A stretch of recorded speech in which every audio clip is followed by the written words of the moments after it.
Okay, so next for our second speaker is Rachel. So she basically will speak about like her life in nursing for 15 years. So let's take her. I have how many minutes? 12, but you can do it. Yeah, to summarize 15 years in 12 minutes, a bit challenging. Okay, I guess some of you might have known my background, so I probably share from a career journey with some of you, but I think most have not probably heard of it. So, okay, just share with you how I started my career here and how I actually come to this point of my career. Yeah. So when I first graduated, so I get to know Nielsen from one of my friends who works in Nielsen. So she told me, oh, there's an opening. So would you like to come for an interview? Just like some of you here. And she, through friends, she came into the interview and got a job here. So yeah, so I went for the interview. And of course, I got the job, yeah. So I started off here. I started working here for like 2 years. And I actually left and I actually rejoined. So during my first year here, at that point of time, my entry pay was, who wants to take a guess? 1.5. Oh, a bit higher, 1,800. At that point of time, it was considered not too bad because a lot of people who graduate at my age probably getting 1,500. Yeah, 1,008 was actually my first pay. So I was happy because it's an MNC company. It's the biggest market research company, and I joined. And you know, when I was young, I always had this imagination. Okay, I want to work in MNC in a Western company and in a very nice big tall, building, and beautiful. But you know where was our office located before Plaza 33? Yeah, that old Menara and PJ. I'm a PJ girl. I grew up here. My primary school is just down the road, and I study in Tamam Taling Girls' School. I used to go to Menara and PJ. The library used to be at the second floor. So when I get to know that, oh, I'm going to work at this building, when you walk into the building, it looks very run down. And whenever it rains, you could hear waterfall at the side of the window. Can you imagine? So every time, on the weekend when I knew it's going to be a raining season, I'll make sure I put the pots, all the cups around to takung the water, because otherwise on Monday I come back, I know it will be wet everywhere. There was even one incident because I used to sit at the side of the window. So I think, yeah, this kind of material, if you get wet, it will just drop because it's like chipboard, right? It does happen, yeah. So luckily, I wasn't sitting right at the window; I was just at the side. So that's how, that old building was, and that's how I went into the company and after in the back then 2008 so back then 6 months later we do get confirmation. Upon confirmation, we do have increment. I know nowadays we don't do it. Back then we do. So my increment was barely 100. At that point, that was 1,900. So I remember my manager told me, oh, 100 is a lot. Some people only get 50, You have very good performance. 100 is a lot. Well, I mean, to me, it doesn't really matter. I was only at the first of my career. To me, the working experience is more important. Yeah, so it's okay. I mean, I'm with it. Okay. So then now, down the road, I work very hard, I have to tell you. And I was very passionate and I love my job so much that I always make sure that I'm actually one of the very first one who came into office. Of course, not the last one to leave, but the passion towards the job was so high that, at the point of time, I know I used to be in processing team, like client instruction team, output and like what some of you are doing. So there's always a peak period, there's a timeline you need to deliver. Saturday, Sunday, you have to work. In the old building, we don't have aircon. Yeah, just like sometimes I think here, at least we have aircon installed here. That time we don't have. So we'll come in shorts. We'll bring our own table fan, But we have never complained at that point of time. I have never complained at that point of time because I think I was loving my job so much. Yeah. So after that hard work of 2 years, I got my promotions to senior exec. Who want to take a guess? How much was my not promotion, increment? Yeah, after 1 year, sorry, not even 2 years. I haven't moved into a promotion. 1 year later, we do an increment. Who wants to take a guess? How much was my increment during the first year? 2,100.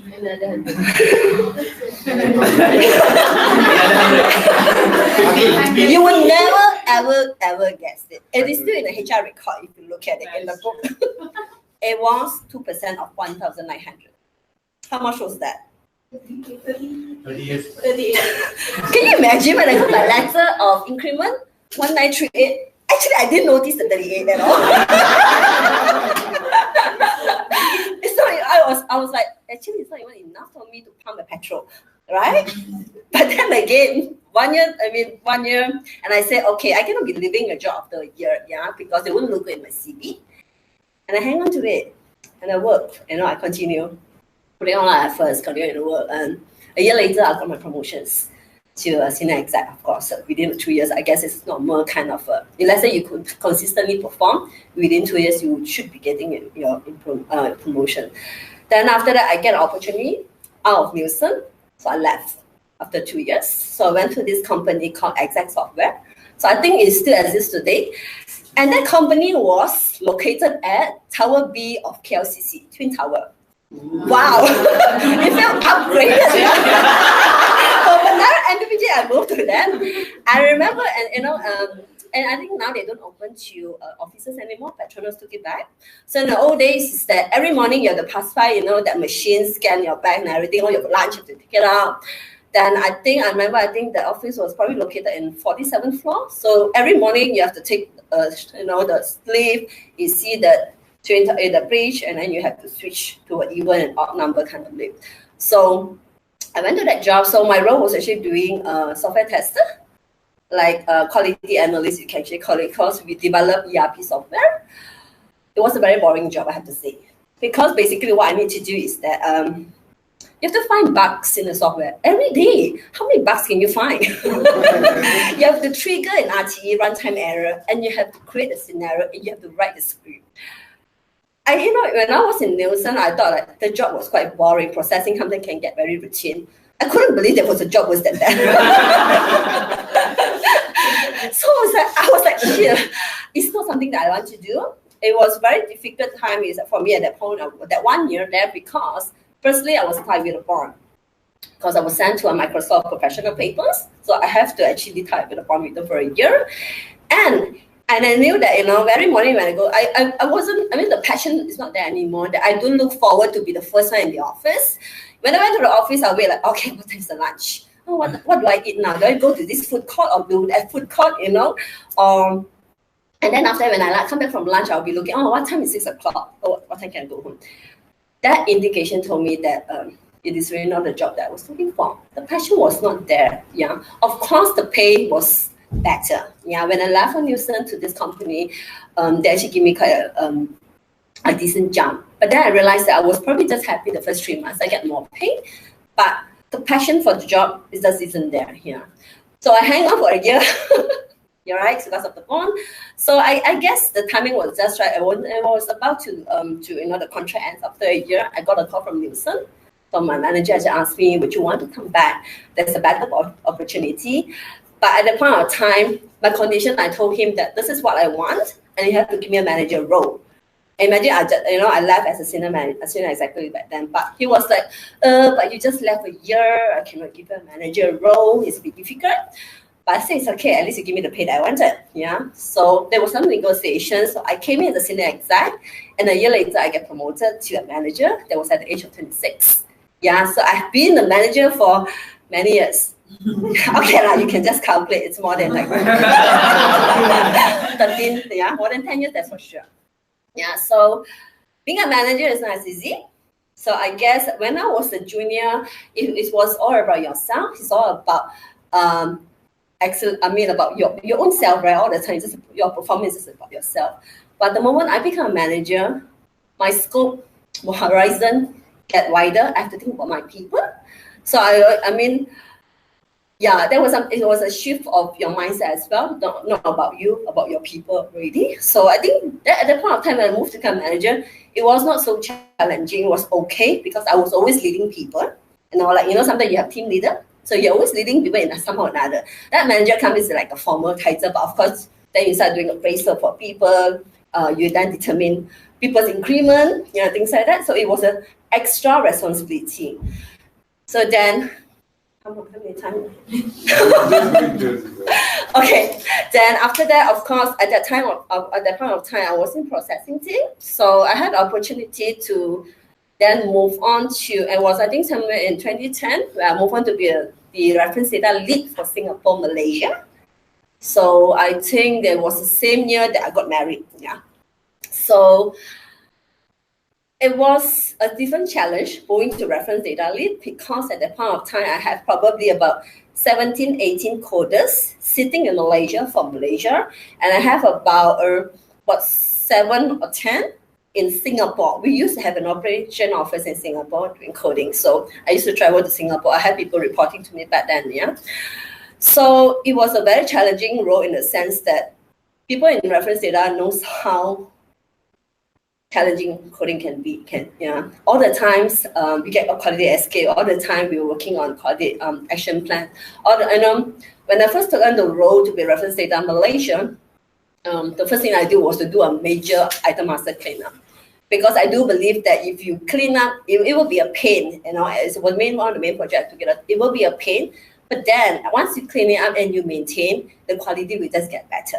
Yeah, it's a pain that everyone needs to go through, and everyone have to acknowledge. I used to tell the joke to the client service when they came to me, oh, this error is wrong again. Then I have to joke and say, yes, I'm so sorry, we make the mistake, but this is like in Japanese, and they will apologize for what the ancestor has done, but they have to acknowledge it's wrong.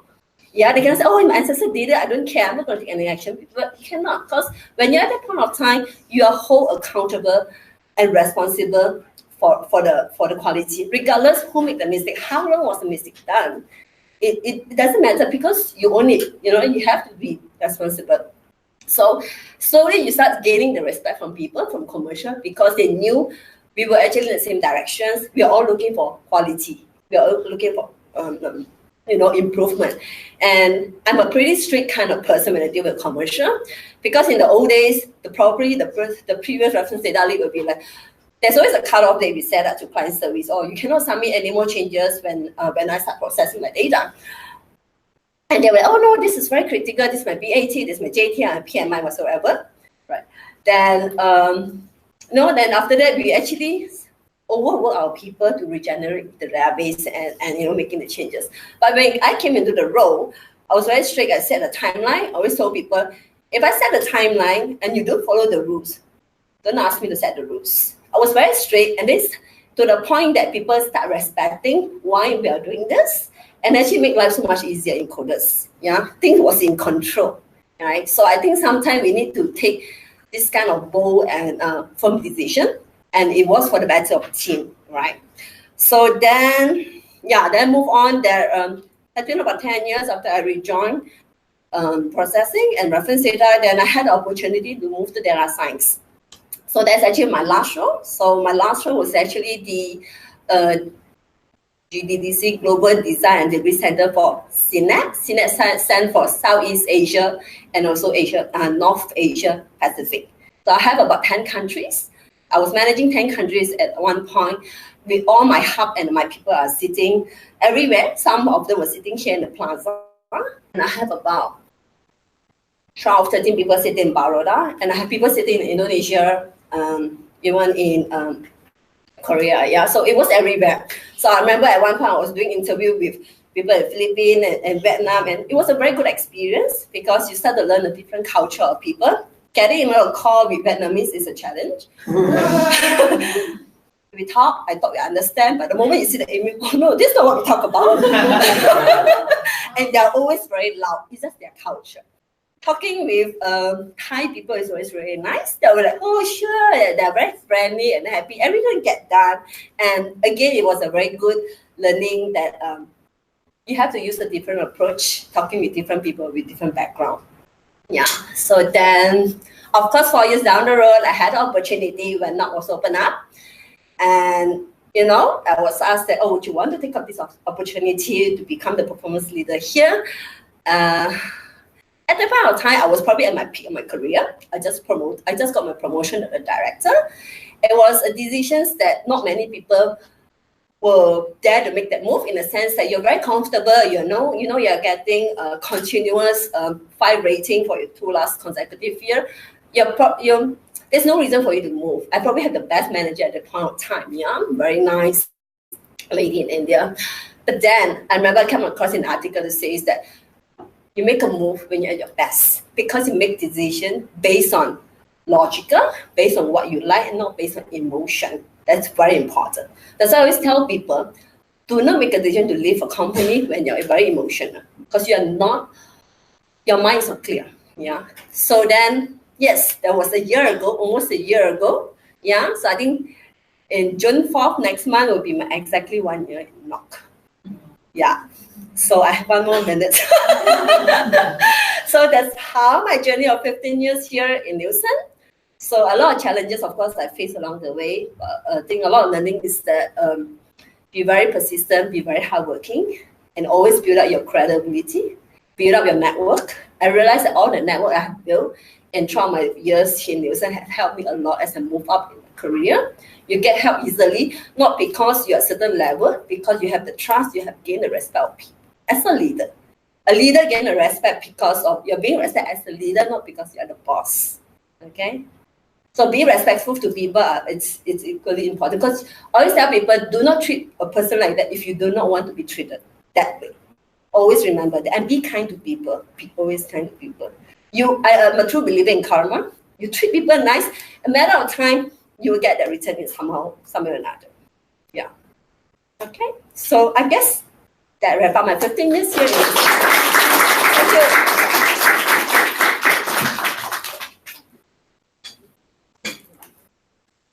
15 minutes? Okay, actually I can talk longer, but it's okay. Okay, thank you for sharing, Rachel. So, as we don't have enough time to do the question and it's really 11. yeah, sorry guys. And then that concludes the end of the talk today. But don't worry, we have more to come. Stay and update the agriculture. Thank you. Thank you.